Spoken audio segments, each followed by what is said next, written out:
Hello students, welcome to my channel school from home. Class 10th का mathematics हमने start करा था, तो 1.3 कंप्लीट कराया था मैंने। तो एक्सरसाइज 1.4 है, इसमें रेशनल नंबर्स को स्टडी करेंगे। और इसमें सबसे खास बात ये है स्टूडेंट्स कि रेशनल नंबर्स जो है उनको डेसिमल में कन्वर्ट करते हो। सपोज करो P/Q है, ठीक है। आपने इसको डेसिमल में कन्वर्ट करा, मतलब कि Q से डिवाइड करा P में, तो जो वैल्यू यहाँ आती है उसके बेस पे कोई भी रेशनल नंबर टर्मिनेटिंग होता है या नॉन टर्मिनेटिंग होता है।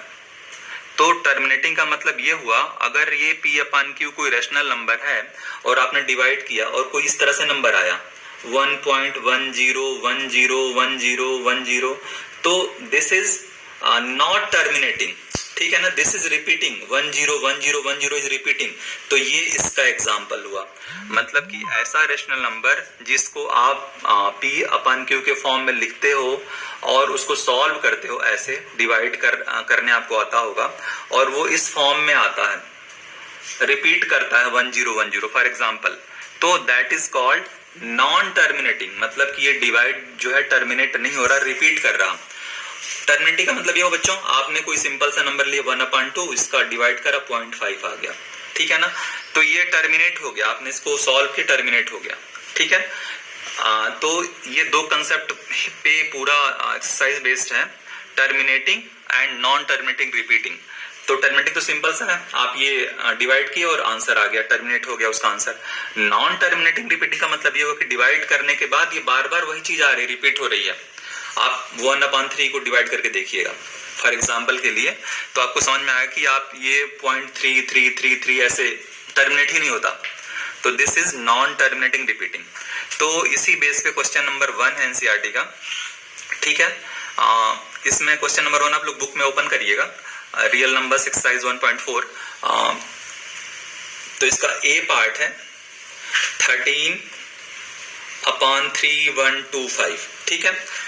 इसको आप लोग सॉल्व करेंगे ना बच्चों, तो ये देखो 13 ऊपर आ जाएगा क्योंकि इसका कोई फैक्टर नहीं है, लेकिन 3125 का फैक्टर निकालोगे आप लोग, तो मैंने रफ पे निकाला है, तो इसका आ जाएगा, आप लोग निकाल लेना 5 × 5 × 5 × 5 × 5, ठीक है। तो ये हो गया 13/5 के पावर 5, क्योंकि 5 बार है यहाँ पे। तो एक फार्मूला दिया गया था कि अगर किसी भी डिनोमिनेटर में या तो 2n होगा या 5n होगा, तो जो ये नंबर होगा वो टर्मिनेटिंग होगा। अगर Q जो है, देखो बच्चों, Q जो है मतलब डिनोमिनेटर, P/Q में Q क्या है, डिनोमिनेटर है, या तो 2n के फॉर्म में होगा या 5n के फॉर्म में होगा, या दोनों ही होंगे, तो वो क्या होगा, टर्मिनेटिंग होगा। मतलब कि उसका जो डिवाइड करोगे आप लोग तो वो स्टॉप हो जाएगा। इसके अलावा कुछ भी होगा तो नॉन टर्मिनेटिंग होगा और रिपीटिंग होगा, ठीक है। तो यहाँ पे आपने देखा कि 5/n, यहाँ n का वैल्यू 5 है, तो ये जो है टर्मिनेटिंग होगा, ठीक है बच्चों। ये क्लियर हो गया, क्योंकि यहाँ पे 5n के फॉर्म में, और हमने पढ़ा था अभी यहाँ पे कि Q की वैल्यू 5n के फॉर्म में हो या 2n के फॉर्म में हो, तो वो क्या होगा, टर्मिनेटिंग होगा। ऐसे एक क्वेश्चन और सॉल्व करते हैं, इसका सेकंड पार्ट, क्वेश्चन नंबर 2, ठीक है। ये है 17/8। 17/8 में क्या है बच्चों, 17 का फैक्टर निकालो तो ये नहीं कटता है, 8 का फैक्टर निकालो तो 2 × 2 × 2, ठीक है ना। तो ये 17/2⁵। अब इससे कंपेयर करा लो Q से, तो ये 2n के फॉर्म में है ना बच्चों, डेफिनेटली है, तो ये भी हो जाएगा टर्मिनेटिंग, ठीक है ना। इसको मैं T लिख रहा हूं, इसको T सपोज करो, ये NTR, ठीक है। कोई एक नॉन टर्मिनेटिंग रिपीटिंग एग्जांपल लेते हैं। इसमें 5 वाला क्वेश्चन है 29/343। अब देखो बच्चों, 29 तो ये प्राइम नंबर होता है, ठीक है, डिवाइड नहीं होता किसी से, तो इसको 29 ही लिखोगे। 343 को आप क्या करोगे, आप ट्राई करो इसको फैक्टर निकालने का, 2 से नहीं कटेगा, 3 से नहीं कटेगा, 5 से नहीं कटेगा, 7 से कटेगा बच्चों, तो 7 × 7 × 7 इसका आंसर आता है, ठीक है ना। तो ये होगा 29/7⁻3। तो 7 का पावर 3 है, तो इसे मैच कराओ Q से, तो ये 2⁻n n से मैच नहीं करा, 5 टू द पावर n से मैच नहीं करा, तो इसका मतलब ये है कि ये नॉन टर्मिनेटिंग रिपीटिंग है।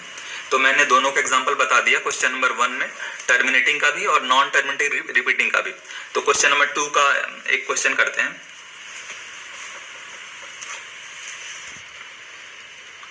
इसमें यह है, write down the decimal expansion of those rational numbers. In question number 1 के ही नंबर्स को लेना है और डेसिमल एक्सप्रेशन करना है which have terminating decimal expression. तो आप सपोज करो पहला ही उठा लिया जो मैंने ये करा था ना, 13/3125, इसको आपको डेसिमल एक्सप्रेशन लिखना है इसका, ठीक है। ये टर्मिनेटिंग है, तो इसको डेसिमल एक्सप्रेशन कैसे लिखोगे आप बताओ। आप इसको लिखो 13/5 टू द पावर 5, ठीक है। और इसके बाद आप क्या करोगे, 416/10 टू द पावर 5, ठीक है। दिस इक्वल्स टू 0.00416, ये इसका आंसर आ जाएगा। तो आप इसको डिवाइड करना, आपको इसका आंसर मिल जाएगा, ठीक है। तो सिमिलरली आप लोग सेकंड भी कर सकते हो, 17/8, इसको क्या लिखा था हम लोगों ने, 17/2 टू द पावर 3, ठीक है। तो इसमें आपने क्या करा, इसमें आप लोग मल्टीप्लाई कर दो 5 to the power 3, 5 to the power 3 का, ठीक है। तो जो भी इसका आंसर आता है, इसका मल्टीप्लाई करने पे आएगा 2125/10 टू द पावर 3, तो ये हो जाएगा 2.125। तो इस तरह से आप लोग डिवाइड करके डेसिमल में आंसर निकाल सकते हो। और आप लोग देखोगे कि जो ये टर्मिनेटिंग है वो टर्मिनेटिंग ही है, जो ये NTR है नॉन टर्मिनेटिंग रिपीटिंग है, वो नॉन टर्मिनेटिंग रिपीटिंग फॉर्म में आएंगे। और आपका ये प्रूफ हो जाएगा कि जो 2 टू द पावर n या 5 के पावर n के फॉर्म में है वो टर्मिनेटिंग होते हैं डिनोमिनेटर में, और जो ऐसा नहीं होते वो नॉन टर्मिनेटिंग रिपीटिंग होते हैं। तो आई थिंक कि आपको एक चैप्टर समझ में आ गया होगा अच्छे से, और आप लोग इसकी प्रैक्टिस करोगे। अगर समझ में ना आए तो कमेंट बॉक्स में मुझे मैसेज करना, मैं दोबारा से एक्सप्लेन करूंगा। Thanks for watching this video. Thank you. जय हिंद।